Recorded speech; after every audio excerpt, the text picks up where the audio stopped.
everybody. Welcome to another list video here on the channel. I'm joined by Daniel from Quick Learner. How's it going, Hello. Daniel? We've been recording a lot today, so Yeah. this is the I've said hello and how are you doing a few times already, but I'm glad to hear it hasn't gotten worse as the day has been going. Yeah. We are here today to join together to make a list video of 6 investigators to play in the Dunwich Legacy, and we're going to continue this going through all the other campaigns. This is a series that we did on the channel before in the list videos, but we stopped at Circle Undone.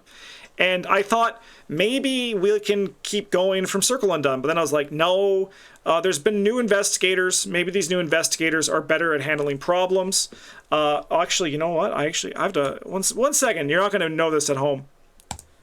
Okay, we're back, and I got exciting news for everybody. It's now 7 investigators to play. Wow, look at that. You just got a whole free investigator. That's a deal. What's going in the thumbnail? Yeah. I actually put 6. I should surprise everyone in the thumbnail too. That's a great idea. So we're gonna keep this as spoiler light and spoiler free as we can. There might be some small things that allude to things like, hey, you know, like this might happen, and you can maybe take advantage of it. But like, we're not gonna like actually say any hard spoilers. So this is for all you wonderful new players who are looking for an investigator to bring through the Dunwich Legacy. What I'll do is whoever has put this investigator on the list can take the lead, and I'm pretty sure you're going to start us off with Leo Anderson. Leo Anderson. Well, I guess you need to have picked up the Forgotten Age first, but he's a really fun investigator to take through this campaign. I've done it a few times already. He's got some nice stats for the campaign. I won't give away too much more about that, but I think he can use all of them. Maybe not that 1 foot, but that's okay. You won't really need it. But he's got this cool ability to play allies as a free triggered ability at the beginning, or as a reaction at the beginning of his turn, and there's a lot of allies in this particular campaign, so I won't say much more about that, but he's got access to ones that you don't even have to put XP into, so yeah, maybe buy a Charisma, which does show up in this campaign originally. Yes, yeah, it's from that's a little history from the history books. The other thing that's really nice about Leo Anderson that you're going to see actually carry through on a lot of these is that he also has a pretty good book score, or intellect if you're naughty, which allows him to take advantage of certain things, because this campaign really rewards the ability to flex. And we're going to see that following through with all of these as well. It's going to be kind of like, especially for like for my entries, there's a lot of that idea that comes with it. I think the ally thing is a very good tech recommendation. Something that we would often say in the past is that if you're playing Dunwich Legacy, you're going to want a Charisma. So having Leo Anderson to take advantage of that is a really nice thing that the guy can do. So I think that's a great recommendation. I also think that this is going to come over into the other ones we'll talk about here too, but there's a lot of beefy enemies in this campaign, yes, or that might also inflict a lot of damage and horror, and he's kind of built to tank a lot of that, whether that's by the allies or other things he might be playing. So he's got the card pool for this campaign. Yeah, and that's a great segue too, because as you're going through this list, you might notice we actually have a lot of Guardians on this list. That's because this campaign was a very interesting one in terms of how things are done. I know a lot of people say that Dunwich Legacy is a very easy campaign, but I actually think Dunwich Legacy is a very punishing campaign if you slip up. If the game will take you down if you make a mistake. And some of that mistake is the fact that the enemies have high numbers. Their just health pools are just very high. But the enemies are also a little bit tricky in this one, which we're going to get into. So I think most ways to get clues are not challenged that much in this campaign, so most of our recommendations are going to match that with our Guardians or Fighters as our recommendations going forward. Next one we got here is Minty Fan, which is also another one of your recommendations. So for Min, what about her? Well, another thing that's notable about this campaign is it messes with the discard pile in your deck a little bit, and survivors, well, Min's not a survivor, but she has off-class survivor access, can be okay with this. They can start to pick things up out of the discard pile that you might have actually wanted, and she's going to be very good at, say, scavenging or using cards like Resourceful, which you certainly have if you are playing Minty Fan, coming from Path to Carcosa. But she's also got that 4 willpower, which is another common theme here, that she can pass a bunch of different tests. And you know what? With her ability of committing cards and adding another wild icon to it, she can really make sure she passes any kind of test. Yeah. Yeah, that's the nice thing too, is that also Min's ability can help other people, which means that again, it kind of rewards the idea that while you yourself as Min may not be flexing. Also, I realize this video is for new players. Flexing, I'll explain that quickly. So flexing means that like you can handle anything. So you're going to be able to handle enemies and clues, as opposed to being a specialist, which is just getting clues or just fighting monsters. And while you don't need to flex in Dunwich, you can specialize. You are kind of punished if you are in certain ways. So this allows Min to help that person who might only be there to fight monsters, not knowing what to do, able to help the game out or maybe solve a problem that needs to be solved, which I think that's a very nice choice for that too. You know what also I noticed here is that she's got 7 health, 7 sanity, which is kind of unusual for a Seeker, who usually tends to have a lot more hurt on the damage side. Like Daisy only has 5. I think a bunch of the other ones have just 6. But she can take a few punches from, an Investigator who is missing their shots on those tough enemies. But no, seriously, like I think that having the 7/7 is helpful for her in general, but in this campaign too. Definitely. Especially because, again, the monsters hit so hard. Yeah. All right, next one we got here is Mark Harrigan. So Mark Harrigan is here because he has 5 fists. That's very helpful. But beyond that, he also has an ability with his signature asset, Sophie, where you can take a direct damage to get +2 to a test. That is very useful for, you guessed it, flexing. The muscles are not just for show. He is very good at flexing them as well, which I guess is also just for show. But additionally, Mark has a card pool that really rewards using ranged weapons, which are very helpful. Well, I guess firearms, because ranged is its own thing. But using firearm weapons is very helpful in this campaign for a variety of reasons, where there are enemies that will take advantage of you if you are not doing that. So it's one of the things where Mark is very good at flexing. He has a good brain score. If you're looking for like some general life advice for Dunwich, if you have a 3 brain score, 3 or higher, that's probably a better choice than someone who's 2 or lower. You're going to actually see this kind of carry through with our recommendations for this list here. But yeah, and then also just the ability to flex is very helpful again for Mark Harrigan here. Here's a free recommendation. If you have bought the Path to Carcosa, you have both Mark and Min. Play them together. Yeah, put them together. That's a great idea. Yeah, that's a very good idea. Wow, we didn't even. These are different recommendations. Each of us, look at that. Like the dream team's working again, and the dream team might also be Mark and Min, even though Mark killed my Min once, but I haven't moved on from it. But maybe you can. Yeah. All right. Keeping this going, we have Agnes Baker. So Agnes Baker is good because of her 5 brain is a huge help in the Dunwich Legacy. But Agnes Baker, not only is she in the core set, which is really nice, but testless damage with her ability can be very clutch in this scenario. For a lot of reasons that we mentioned previously, in the fact that there are enemies that punish you for attacking them with melee weapons. She's not really using melee weapons generally, but she also has the ability to put extra damage on them. But also just testless damage, ping damage as we call it in the biz, are very helpful abilities to use in the Dunwich Legacy to take care of certain enemies that as soon as they show up, you're going to wish you had an easy solution for. And Agnes is very good at that.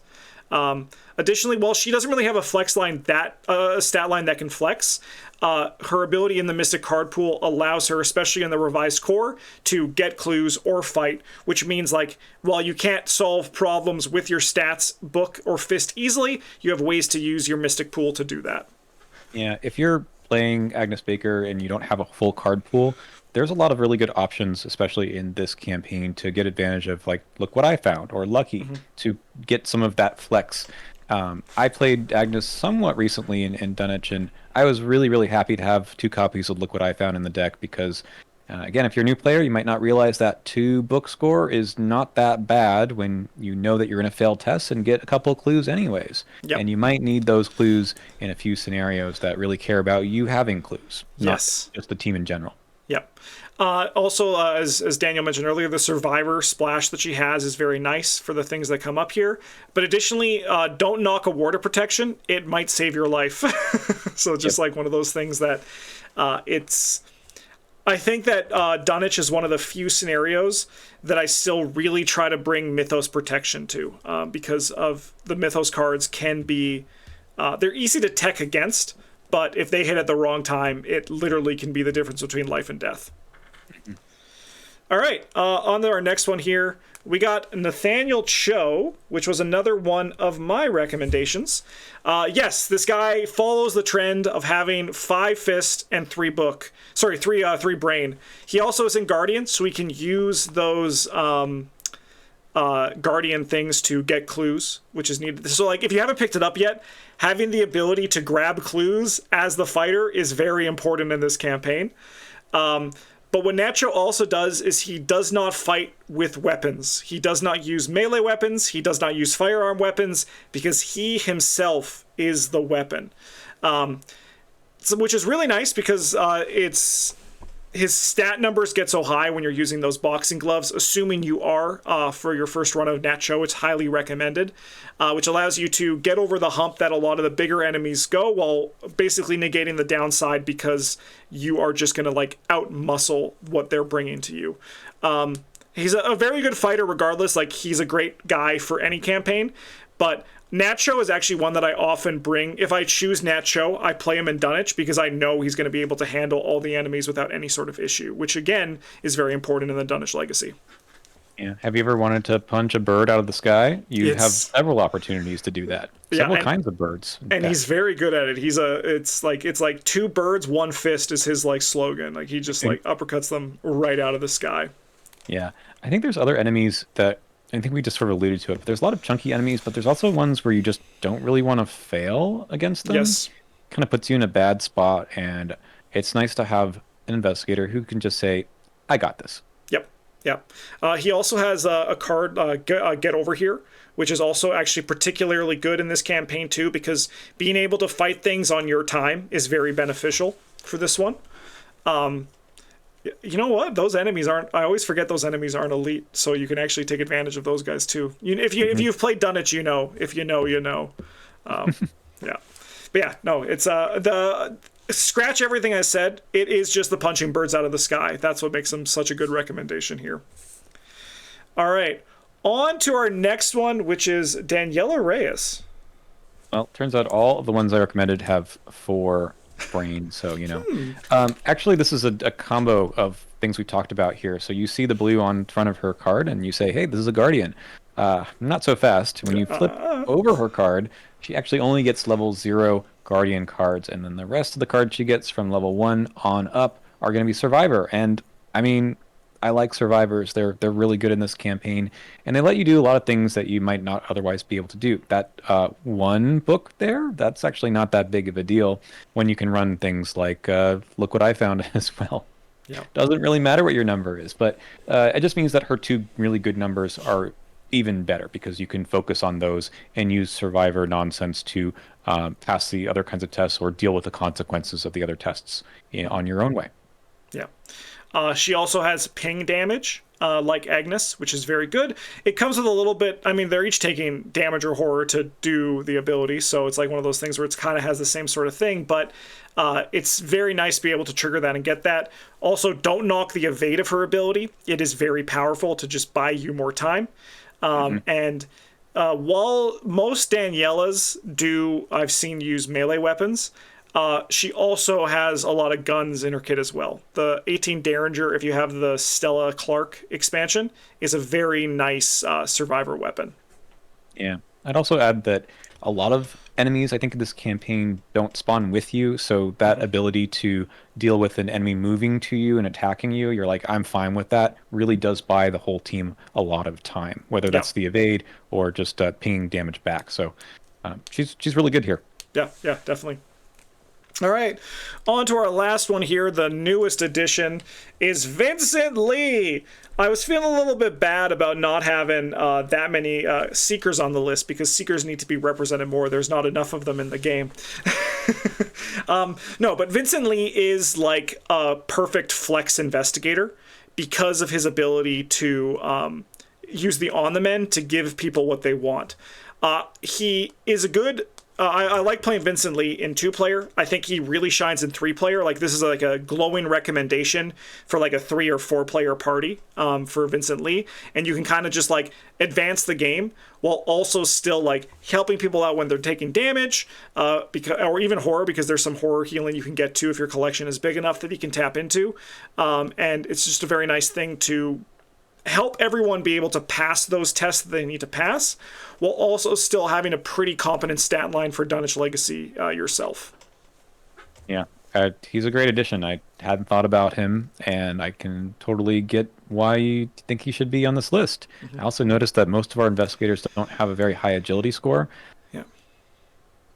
Maybe because the designers didn't think about that too much at this point in the game's lifespan. Yeah, Dunwich is not really going to target... It's like it will occasionally, but not to the extent that we see today. The spread is a lot less even. Funnily enough, I can't even... I can actually think of a treachery that tests book before foot from Dunwich Legacy. That is relevant.